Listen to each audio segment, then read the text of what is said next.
y'all the truth about Canelo. Easy, man. Cakewalk. Easy. Y'all sitting up here, y'all praising this dude. This dude was nothing. We back in the gym. And I got my hair done. Shout out to the braider. My hang time. We've been working all day. All day we've been working, baby. Yeah, the size, the power of Canelo, he's got the guy. Then all of a sudden you go back and you say, wait a minute. The other guy's faster. The other guy's crap. Floyd Mayweather has reportedly issued a stern warning to Canelo Alvarez after witnessing new training footage of Terence Crawford that left him visibly concerned. Sources close to Mayweather say he was stunned by Crawford's blistering hand speed, pinpoint footwork, and razor-sharp combinations. The leaked video reveals a version of Crawford that appears more dialed in and lethal than ever before, prompting Mayweather to advise Canelo to think twice before stepping into the ring with him. In Floyd's eyes, the danger Crawford presents isn't just real, it's growing, and Canelo may be underestimating what lies ahead. That we can't overlook. You never overlook any opponent. We can't base everything just off power. Floyd Mayweather has never been one to pull punches when it comes to his opinions, and his recent remarks about Canelo Alvarez are no exception. Looking back on their 2013 clash, Mayweather reminded fans that he was pushing 40 when he handed the young Canelo a clinic in boxing mastery. He emphasized how he outclassed the then rising star with ease, hinting that Canelo's reputation might be inflated. According to Floyd, Canelo's mystique doesn't align with what he experienced firsthand in the ring. The message was clear: intelligence, timing, and ring IQ can dismantle brute strength, and Floyd proved it. You can take a guy like Canelo, this guy can do, he can pick and choose who he want to fight. And I'm gonna tell y'all the truth about Canelo. Easy, man. Cakewalk. Easy. Y'all sitting up here, y'all praising this dude. This dude was nothing. I was almost 40 years old when I cooked this dude. Easy. Y'all always disrespecting our fighters. Live, only on DAZN, June 28th. Jake Paul versus Chavez Jr. Buy now at DAZN.com. Mayweather has never hidden his suspicions about Canelo Alvarez's transformation over the years. He's repeatedly referenced Canelo's 2018 failed drug test as a stain on his legacy, one that calls into question the legitimacy of his accomplishments. Floyd, who prides himself on clean competition and total discipline, believes Canelo's fluctuating physique and extraordinary performances raise serious red flags. For Mayweather, this isn't about personal beef, it's about maintaining the integrity of boxing. In his view, wins earned under suspicion of enhancement, especially against smaller or naturally lighter opponents, taint the sport and its honor. Canelo, and the list goes on and on about athletes that's been cheating. Been accused of cheating or been proven? No, been proven too. This been proven. Yeah. Oh, well, Canelo. Oh shit. This been proven. Lance Armstrong. Okay. And then Canelo talking about it was the steak that it was the meat that he was eating. So okay, now you eating, I guess you eating steroid cows. Man, these boys kill me. Jeff Mayweather has thrown an intriguing twist into the conversation, hinting that Terence Crawford's current trajectory could lead him straight into the orbit of Floyd Mayweather himself. In Jeff's eyes, Crawford's adaptability, skill set, and strategic prowess put him on a level few can match, even suggesting that he might pose a legitimate challenge to Floyd. Jeff also noted that Floyd stays in top shape, frequently training and keeping close ties to the boxing world. If Crawford convincingly beats Canelo, Jeff believes the demand for a showdown with Floyd could skyrocket, creating a dream fight that bridges boxing eras. He acting like Bud is the second coming of Mayweather. Y'all got the game fucked up. Mayweather actually didn't get hit. Bud gets hit by dudes that, like, who on Bud's resume is an equivalent of someone on Floyd's resume? So that's it right there. You know what I'm saying? Like, Floyd not getting hit by elites, Bud getting hit by non-elites, and somehow y'all think Canelo not about to touch. During their recent face-off, tensions between Terence Crawford and Canelo Alvarez exploded when Crawford suddenly shoved the Mexican superstar. The moment, caught on camera, sent shockwaves through the boxing world. Yet Canelo remained unshaken. Instead of retaliating, he cracked a confident smile and admitted that the confrontation only fueled his fire. This was no mere publicity stunt, it was a psychological play that intensified the stakes. The shove lit a spark that ignited both camps, turning what was already a heated buildup into a simmering war of wills. Expect fireworks when the bell finally rings. Canelo, what did you think about the shove, that moment that happened on stage? I'm turning it on right now. Right? Yeah. Did it make you want to go harder for the 13? I don't know, but made me feel more excited. Love it. I'm gonna train so hard. Terence Crawford has long acknowledged the influence Floyd Mayweather has had on his development, not just as a fighter, but as a strategist. While he doesn't mimic Floyd's every move, Crawford has modeled his career with similar precision, negotiating smartly, protecting his brand, and building long-term success on his own terms. In training, Crawford embraces the same obsessive discipline Mayweather was known for, making every drill, every step, every punch matter. Though their personalities differ, both share a mindset grounded in tactical thinking, narrative control, and an unshakable belief that the battle is won well before the opening bell. But I know how you is. You be sizing niggas up, bro. Keep it a stack. Did you in your head size up Floyd? Like, you know what I'm saying? If we was ever... Keep it real, bro. Keep it real. I'm never that type of guy. I think that's some grimy shit.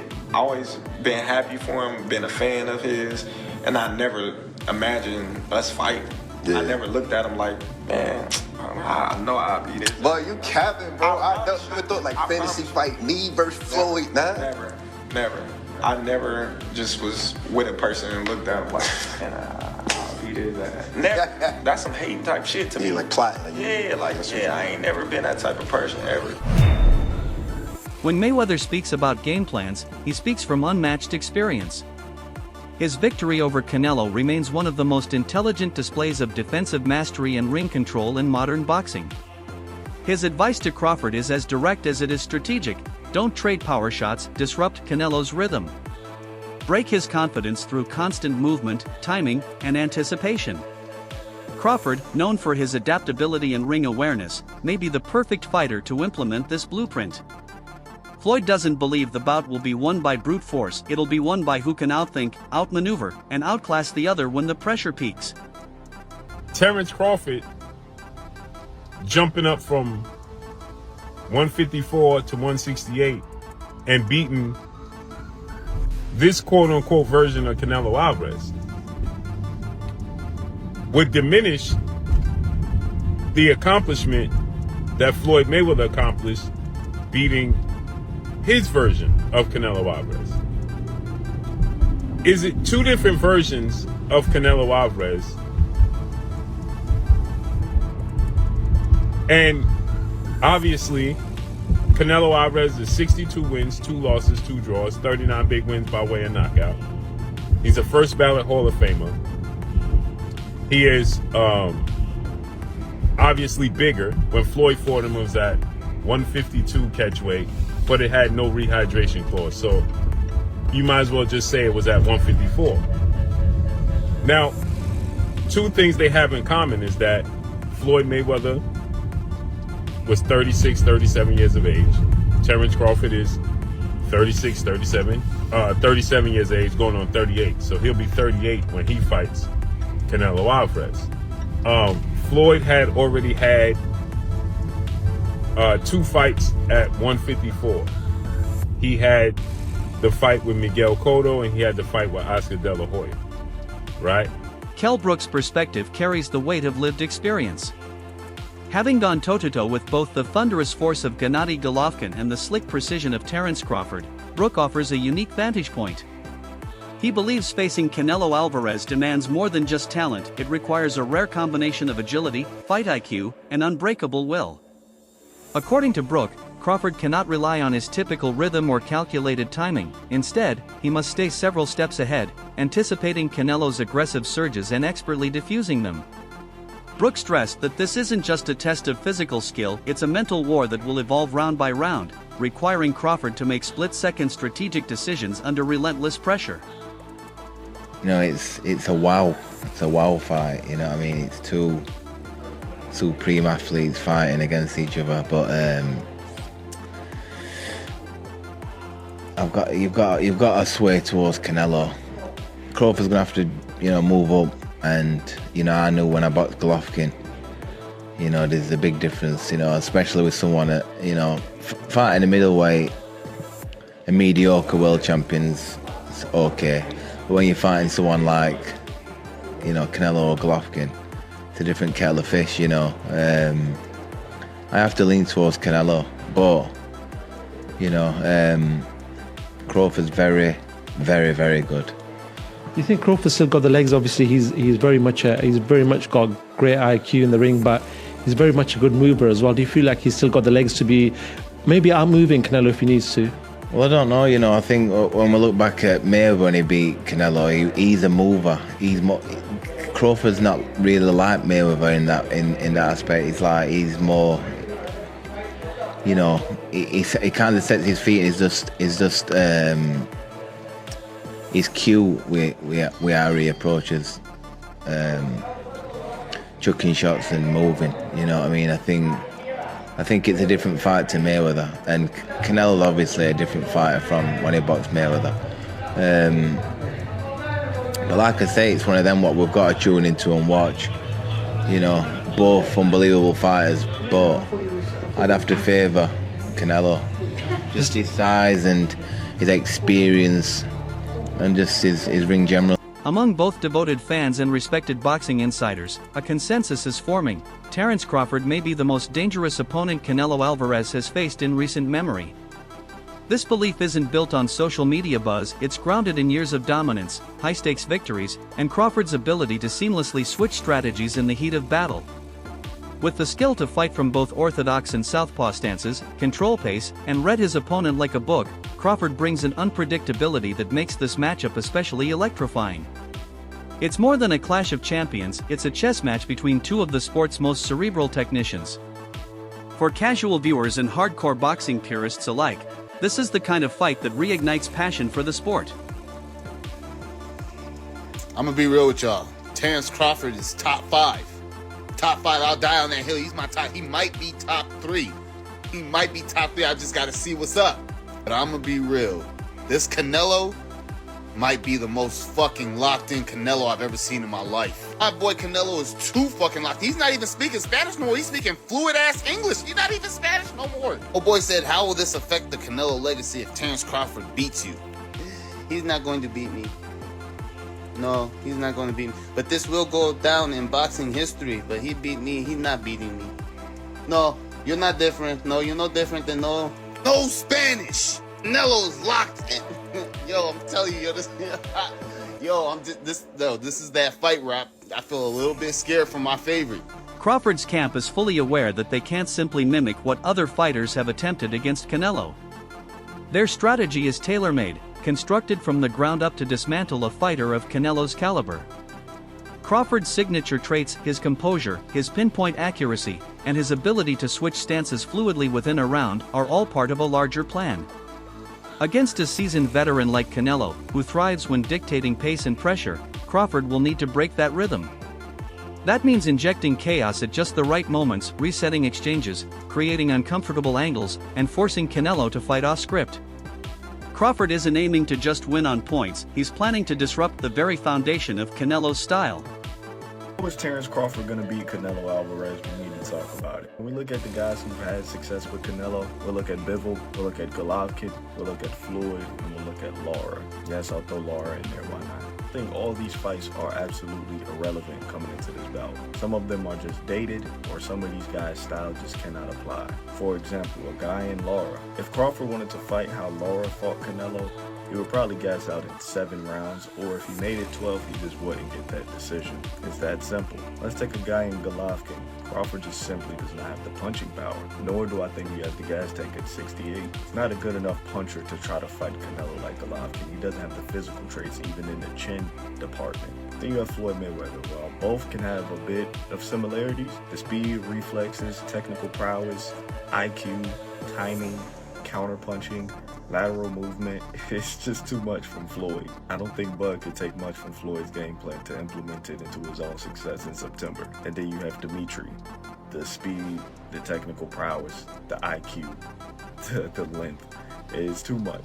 So essentially, Terence Crawford is going to have to beat Canelo in a way that nobody has ever beaten him or gave him any issues in. I'm gonna tell you exactly how Crawford's gonna fight. He's gonna fight like his damn self. It's too late in his career to change up the game plan. It's too late in his career for him to want to change up the game plan coming to a fight of this magnitude with a style he's never fought before. That would be a recipe for disaster. He's going to be more than likely off the back foot. He's going to be looking for counter shots. And I think there will be a point in this fight where he's simply just trying to survive. I like Crawford. He's an amazing pound-for-pound fighter. Different animal at 168. This is one of the greatest of all time. I see win scenarios for him, but I don't see him being realistic. I can see him fighting off the back foot, using his speed, timing, and feet to stay away from Canelo, but that's very, very, very unlikely. Damn near. Boxing legend Oscar de la Hoya offered a sobering take that cut through the excitement surrounding this mega fight. While he doesn't doubt Crawford's technical prowess, he cautioned that physical realities still matter. In De La Hoya's experience, when talent levels are close, natural size and strength often become the deciding factors. He acknowledged the allure of the matchup but warned that fans and pundits shouldn't let hype or potential paydays blind them to the dangers involved. Crawford will be stepping into the ring with a man who has campaigned and dominated at a higher weight class for years. De La Hoya's reminder: even greatness must recognize its physical limits, or risk paying the price. William who? Canelo versus William Skull. William who? Oscar para encontrado da South. Oscar being back in New York over here. No, let's just say Canelo Crawford. In the history of boxing, and this is the facts. Let's get it. Let's get it. If you see Thursdays, back Thursdays, I speak the facts. All right, I'll even do it for you. A good little man has never beaten a good big man in the history of the game, unless you go back to certain situations with Pacquiao beat me, but I was a dead man walking anyway. But a good little man never beats a good big man, so it's a tough test for Crawford, but I'm not counting him out. The bottom line, this is the truth again, it's a money grab. That's it. Nico Ali Walsh, rising star and grandson of Muhammad Ali, offered a modern and measured perspective on Crawford's preparation. He emphasized that Crawford isn't blindly charging into a bigger man's territory, he's preparing meticulously. According to Walsh, Crawford has been sparring with naturally heavier fighters to simulate the power and pressure he'll encounter against Canelo. This strategic decision isn't just about physical resistance, it's about adapting mentally to the intensity that comes with heavier opposition. Walsh sees this preparation as the great equalizer, a way for Crawford to neutralize the size disadvantage and convert what many see as risk into genuine opportunity. So I'm just worried about that, but I think it's a great opportunity for both those guys. I think people are going to watch it, so it's an exciting matchup. And we have another mega fight. Let's be honest, September. Canelo and Crawford, two guys Yes. been around that you've trained with and things like that. Yes. Fight. That fight, everyone was siding towards Canelo. I would say it was like 80-20 people with Canelo before Canelo's last fight, but then after Canelo's last fight, it seems like it's more 50-50 now. So everything is just the build up for that fight is just going to be absolutely magnetizing. Like that fight, it's garnered so much more buzz after Canelo's last fight, and Bud is Bud. He's one of the greatest fighters in boxing history. He is one of the greatest fighters in boxing history. So it's going to be a fight. It's going to be awesome to watch. Have you sparred any of them? I haven't sparred Bud yet. I haven't been in Canelo's camp. I've met Canelo a few times. I love Canelo's team. Canelo's one of my favorite fighters. He's been my favorite fighter for the longest time. But I have to be Team Bud because me and Bud are cool, and I have so much belief in Bud, and I know who he is as a fighter. He is one of the greats. So he could do anything he wants. And being around both of them and seeing how they work and train and things like that, what makes both of them the fighters they are, in your opinion? I've watched Bud, so for Bud in particular, he's calm in everything he does, and that kind of calm is scary to watch because it shows experience. You can see that he's been doing this for decades. You can see it with his shadow boxing. You can see it. Renowned trainer Teddy Atlas framed the matchup in terms of balance and mental warfare. While others focus on Canelo's brute strength and ability to wear opponents down, Atlas pointed to Crawford's cerebral edge. He argued that what makes Crawford exceptional isn't just his physical gifts, it's his razor-sharp decision-making and his ability to stay calm under pressure. In Atlas's eyes, the fight won't be won by muscle alone, it'll be won by whoever can adjust faster, exploit weaknesses quicker, and keep clarity of thought when chaos erupts. He believes that Crawford's mind is his greatest asset, one that can potentially neutralize even the physical advantages of a seasoned warrior like Canelo. He's too big, and Crawford, as good as he is, he stepped up with Matrimorph, and he struggled a little bit. He won, but it was more competitive than we thought. Well, we didn't understand how good Matrimorph was because we underestimated him because he only had 10 pro fights, but he had 300 amateur fights. He was a good, solid fighter, right? And he's on this card, of course, but he was a good, solid fighter. We didn't understand that, so we started to knock down Crawford a little bit because our expectations were so high, and that's wrong. That's wrong. He won, he changed gears, he did what he had to do when he realized the level of this guy in front of him, and he got the win. But again, people are going to say Canelo's too big. He had trouble with a 154-pound guy when he went up from welterweight to that. So now he's going up to 168. Teddy, come on. How are you going to make an argument? You're making an argument to this, to the history of this sport, where little guys have been able to beat big guys, because you reverse it. You reverse who's got the advantage and the disadvantage. Yeah, the size, the power of Canelo, he's got the advantage. Then all of a sudden you go back and you say, wait a minute. The other guy's faster. The other guy's craftier. The other guy has more options. The other guy is slicker. Oh, maybe he's got the advantages. Like the first time Pacquiao fought De La Hoya. And I know De La Hoya was having trouble with weight. I get it, and that's fair. But still, I remember I picked that one. Every once in a while I pick one right. I remember that I picked that one where Pacquiao's going. And I said, yeah, you're saying that De La Hoya's big, he's stronger. He's got the power edge, he's got this edge, but the other guy's quicker. That wraps up today's breakdown of one of boxing's most intriguing potential showdowns. Whether you're backing Canelo Alvarez's proven power and championship pedigree, or betting on Terence Crawford's cerebral brilliance and momentum, one thing is certain, this isn't just another fight. It's a moment that could redefine legacies, shift the pound-for-pound hierarchy, and captivate the world. Stay tuned, and don't forget to subscribe for more expert insights, fighter interviews, and exclusive pre-fight analysis. Until next time, keep your gloves up and your eyes sharp. Don't forget to like, share, and subscribe to our channel. For more exciting videos, make sure to hit the bell icon and stay updated. Subscribe to Boxing Hub now for all the latest in boxing.